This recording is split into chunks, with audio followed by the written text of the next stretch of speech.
हे प्राणनाथ, मैं भी धर्म में रंगी हुई हूं। जैसे आपने अपने धर्म के कारण सब कुछ त्याग दिया, हर बार मुझे और मेरे पुत्र को भी त्याग दिया, उसी तरह से मैं भी धर्म पे हूं। अगर मैंने तुम्हारे घड़े के हाथ लगा दिया तो मेरा धर्म भ्रष्ट हो जाएगा। मैं एक ब्राह्मण के घर पे रहती हूं, वो मुझे घर से निकाल देगा। मेहरबानो, वापसी चली जाती है। जैसे तैसे करके ले जाता है घड़े को हरिश्चंद्र। उधर होली का त्योहार आ जाता है और तारावती अपने बेटे रोहतास कंवर से कहती है कि बेटे, बाग में जाइए और फूल लेकर के आइए, पूजा होनी है। पूजा के लिए फूल लेने के लिए रोहतास कंवर जाता है। ऋषि विश्वामित्र जो की परीक्षा लेने के लिए सरप बन करके रोहतास कंवर को डस लेते हैं। मेहरबानो हाय हाय चिल्लाता है। बाग का माली जिसे बता देता है कि मेरी मां मदनावत इस काशी शहर में रामलाल ब्राह्मण के घर रहती है, जाकर के उसे बता दीजिए कि तेरे इकलौते पुत्र को सरप ने डस लिया। मेहरबानो, जैसे ही पता लगती है भागी दौड़ी आती है वो तारावती और बाग में आकर के देखती है लीली काया पड़ी हुई है, मुंह से झाग आ रहे हैं। पुत्र को सरप ने डस लिया है। रोने लगती है, डकराने लगती है। बाग का माली समझाने लगा, तारावती ये आवागमन संसार है, जो इस मृत लोक पर आया है उसे एक दिन जाना जरूर है। अब ये खाली खोड़ पड़ी हुई है, इसके शरीर को अग्नि के सुपुर्द कर दे। मेहरबानो शमशान घाट में ले जाती है। कफन महोत्सव नहीं है, लाश को ढकने के लिए चुन चुन के लकड़ियां इकट्ठे करती है, चिता तैयार करती है और जैसे ही चिता लगाने के लिए तैयार होती है, वो हरिश्चंद्र, वो हरिया जिसे शमशान घाट पर जिसकी ड्यूटी लगाई हुई है कि अब तेरे बस की वरना नदी से जल लाना नहीं है, शमशान घाट में जो भी मुर्दा फूका जाए उसका एक कर दिया जाता है, कफन और 1.25 रुपया वो तुझे लेने। मेहरबानो आकर के चिता में ठोकर मार देता है वो हरिश्चंद्र और यूं कहने लगा, तू कौन है, कहां से आई है और तूने किससे पूछ करके चिता जलाई। किस तरह से दोनों के सवाल जवाब हो रहे हैं, क्या हरिश्चंद्र कह रहे हैं और क्या तारावती। आइए इस रागनी के द्वारा क्या लिखा, क्या बताया। हाँ जी, जय हो। एक सूचना, 75,000 रुपया।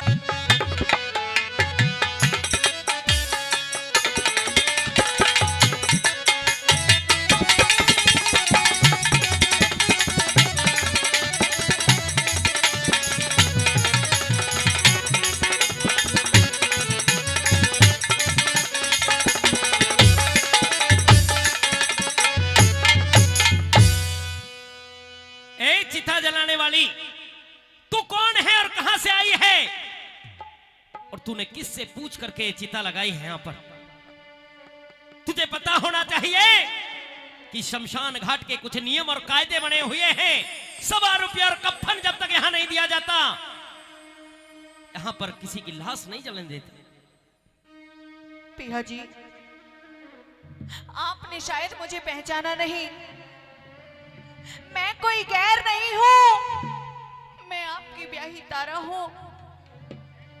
और जिस चिता में आपने ठोकर मार करके जिस चिता को आपने बखेर दिया है, वो भी कोई गैर नहीं है, हमारा इकलौता पुत्र रोहतास कंवर है। पिया जी, रोहतास कंवर है।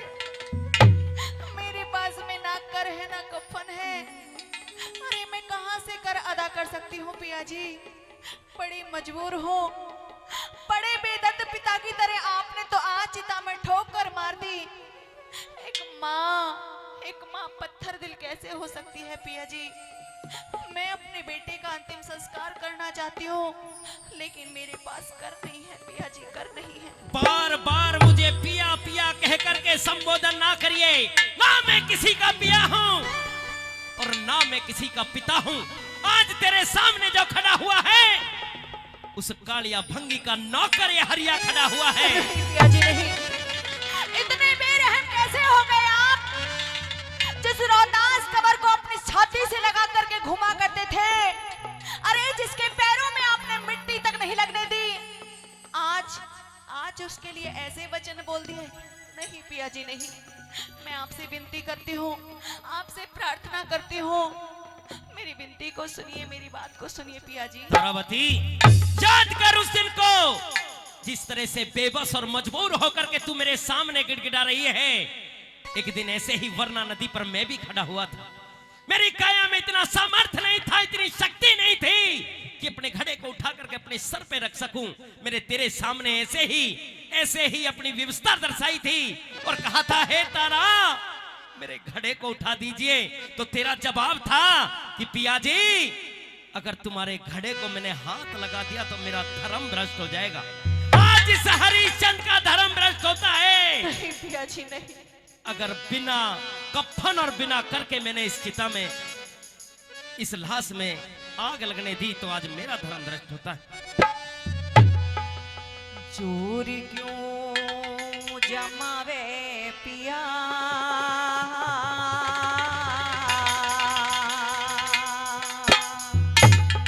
रानी तेरी में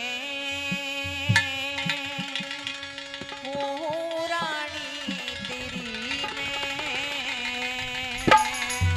मेरी कोई रानी नहीं है नहीं पिया और जी। ना मैं राजा हूं।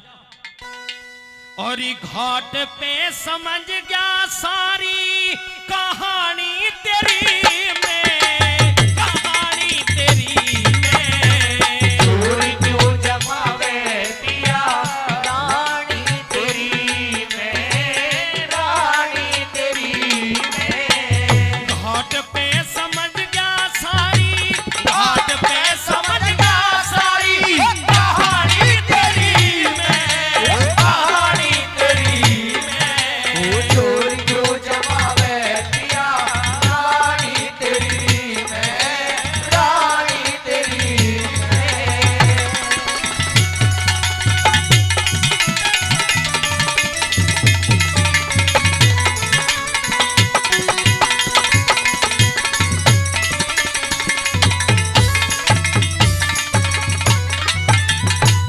धोखा दे गया भाग पिया ना, इतनी मैं बेढंगी हो।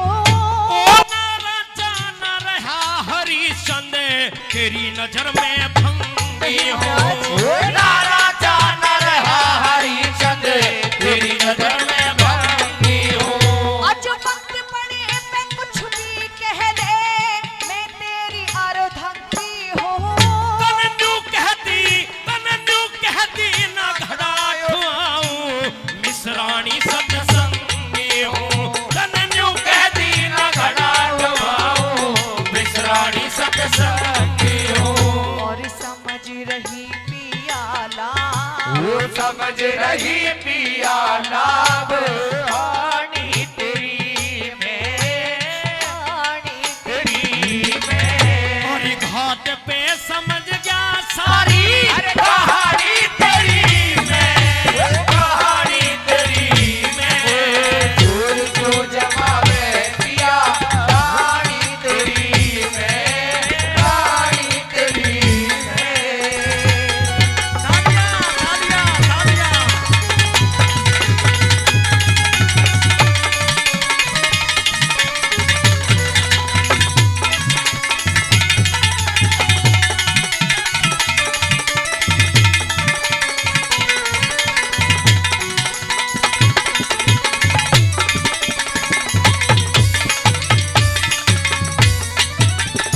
महाराज, आज हमारा इकलौता कवर हमको छोड़ करके हमेशा के लिए चला गया।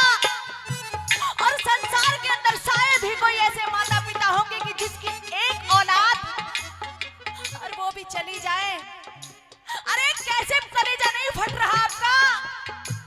आप कैसे पिता हैं? आज काशी नगरी में कोई मेरा सहारा नहीं बना, किसी ने मेरा साथ नहीं दिया। कम से कम एक पिता होने के नाते आपको तो मेरा साथ देना चाहिए था। साथ तो तूने उसी दिन छोड़ दिया था जब वरना नदी पर तूने मना कर दिया था। और हे तारावती, मैं ज्यादा कुछ सुनना भी नहीं चाहता। मैंने कहा है इस शमशान घाट के कुछ नियम और कायदे हैं। 100 रुपया और कफन देना होगा। अगर है तो दे सकती है, और अगर तेरे पास नहीं है तो इस लाश को उठा करके कहीं भी बागों के बीच पिया फेंक जी, दे। नहीं नहीं नहीं, मैं यहाँ लाश नहीं जलने दूंगा। इतने पत्थर दिल मत बनिए पिया जी। कैसे जीऊंगी अपने बेटे के बगैर? मैं आपसे सिर्फ प्रार्थना ही कर सकती हूँ, मेरा साथ दीजिए पिया जी, मेरा साथ दीजिए।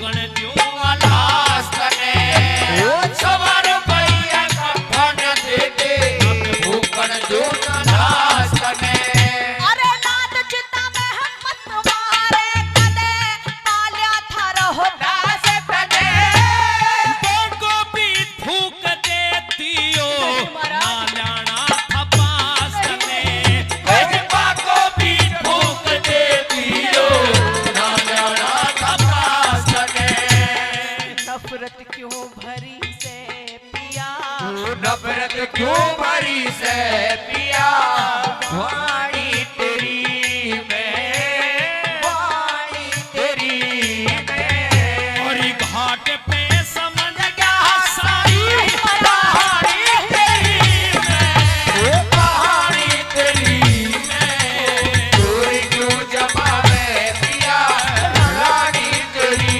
में रानी तेरी में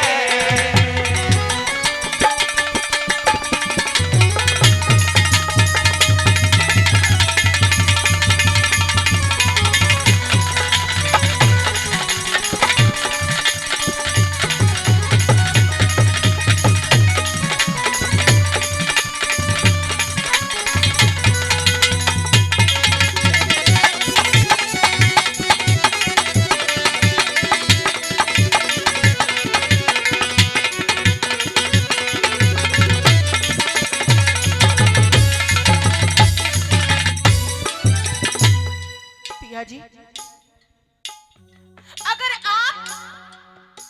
अगर आप मेरे बेटे का संस्कार नहीं होने देंगे तो ना तो मेरे पास में कर है ना ही कफन है, लेकिन वरना नदी के ऊपर मैंने आपको एक विधि बताई थी कि महाराज जल में गोता मारिए, घड़े को आपके सर पर आने में ज्यादा समय नहीं लगेगा। आज ऐसी ही एक विधि मैं अपने लिए जानती हूँ, क्योंकि मेरे मुर्दे पर कफन नहीं है, मेरे सर के ऊपर ये चीज रखा हुआ है। अगर आप चाहें तो कफन के रूप में आप मेरे ये सर के चीर को ले लीजिए, और सवा रुपया भी नहीं है, लेकिन सुहागन की ये निशानी घंटी है, आप इसको रख लीजिए।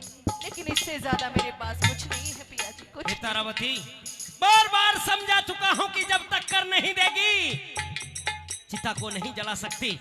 ये सूर्य अपनी तपन छोड़ सकता है, चंद्रमा अपनी शीतलता छोड़ सकता है, हवा अपना रुख मोड़ सकती है, लेकिन ये हरिश्चंद्र अपने पर्ण से नहीं हट सकता, अपने धर्म से नहीं हट सकता। चाहे अपना सर का चाहे अपना सर का तीर दीजिए या अपने सुहाग की कंठी दीजिए, लेकिन बिना करके मैं इस चिता को नहीं जलने दूंगा।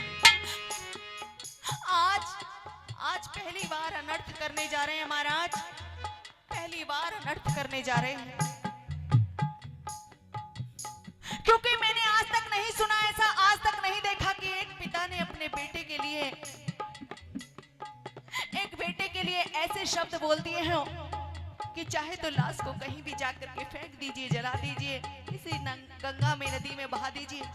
नहीं पिया जी, मेरी बात को सुनिए। कह दे क्या कहना चाहते हो।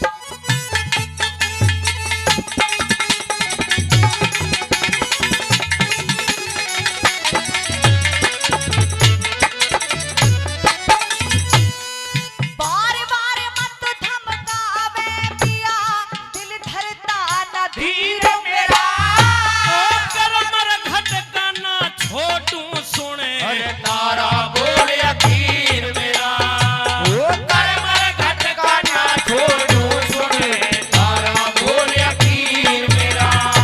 अरे सवा रुपए में गड़ गया कंठी, सवा रुपए में गड़ गया कंठी, कफन के बदले धीर मेरा चाकाने कोरी चाकाने को दे दूंगा ना, इसमें साजा सिर मेरा, वो जाकारे को दे दूंगा ना, इसमें साजा सिर मेरा।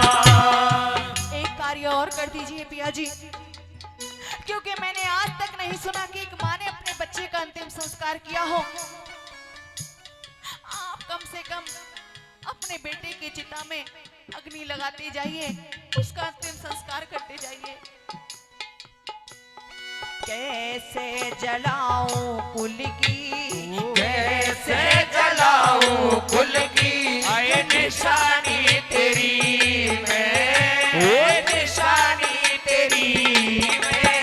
और घाट पे समझ गया सारी कहानी तेरी मैं, कहानी तेरी मैं। दूर दूर जमावे दिया रानी तेरी मैं, रानी तेरी मैं।